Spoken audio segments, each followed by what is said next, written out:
মাননীয় স্পিকার, আমি আবারও গভীর শ্রদ্ধার সাথে বিশেষভাবে স্মরণ করছি গত 17.5 বছর যারা বিভিন্নভাবে নির্যাতিত হয়েছেন, জুলুমের শিকার হয়েছেন, যারা জীবন দিয়ে দুনিয়া থেকে বিদায় নিয়েছেন, আহত পঙ্গু হয়েছেন, আয়নাঘরের সঙ্গী হয়েছেন, তাদের সকলকেই আমি গভীর শ্রদ্ধার সাথে স্মরণ করছি। আজকের এই সংসদটি গতানুগতিক কোনো সংসদ নয় এবং স্বাভাবিক ধারা এটা গঠিত হয়নি। এই সংসদ বিশেষ একটা প্রেক্ষাপটে গঠিত হয়েছে।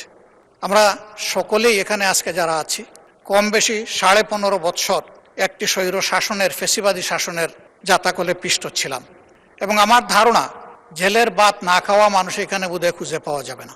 আর যদি 2-1 পাওয়া যায় তারা খুবই ভাগ্যবান। তারা হয়তো দেশেই ছিলেন না, এই জন্য তাদেরকে জেলের ঠিকানা খুঁজতে হয়নি।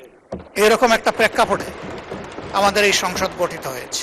এটাও ঠিক 15.5 বছর ধারাবাহিকভাবে এই ফ্যাসিবাদী সরকারের বিরুদ্ধে আমরা লড়াই করেছি, সংগ্রাম করেছি, আন্দোলন করেছি, কিন্তু সেই আন্দোলনের কোনো সুফল আমরা হাতে তুলে নিতে পারিনি।